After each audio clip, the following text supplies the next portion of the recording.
souvenez-vous.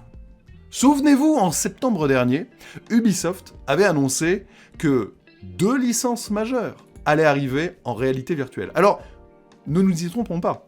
Ubisoft est un habitué, en fait, de la réalité virtuelle. Oui, puisque dans les salles, allez, on va les appeler les salles d'arcade, les salles VR, dans lesquelles il y a de plus en plus d'escape games en réalité virtuelle, à l'image, par exemple, eh bien, de ce titre-là, The Dagger of Time, qui n'est autre, en fait, qu'une adaptation en VR de Prince of Persia. Moi, j'avais pu jouer aussi au Lapin Crétin, en réalité virtuelle, qui était quand même vraiment, vraiment dingue. Il y a une vidéo sur la chaîne qui vous en parle, n'hésitez pas à aller la chercher. Il y a eu Assassin's Creed aussi, auquel j'ai pu jouer en réalité virtuelle. Alors, tout ça, c'était du multijoueur. Et si je vous en parle, eh ben, c'est tout simplement parce que on va parler de multijoueur. Et on va parler de multijoueur sur Splinter Cell. Splinter Cell, qu'on espère tous revenir un jour. Il le fera. Bah déjà, il revient en VR. Avec une offre d'emploi qui est très très claire, ça se déroule à Düsseldorf, en Germanie, et il cherche donc un senior lead game designer, un poste extrêmement important.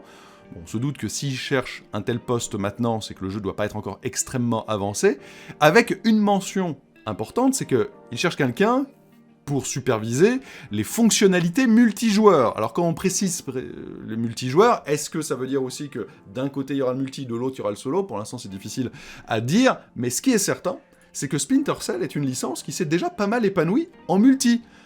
Juste je précise, évidemment les images que vous voyez là n'ont rien à voir avec le jeu VR, c'est le trailer en image de synthèse de Blacklist, ça nous rajeunit pas, c'était en juin 2012 à l'E3. Bref, depuis Pandora Tomorrow, la saga des Splinter Cell a déjà beaucoup joué avec le multijoueur, avec de la coop, avec du gameplay asymétrique, dans des modes espion et mercenaires, et je trouve que ça pourrait très très bien s'y prêter pour de la VR. Attendons de voir exactement comment ça va se passer, mais je pense que ça pourrait faire quelque chose de très intéressant. En attendant, un retour peut-être plus grand public encore, parce que la réalité virtuelle s'adresse pour l'instant, je dirais peut-être pas à une niche, mais à clairement beaucoup moins de joueurs que la communauté PC et console.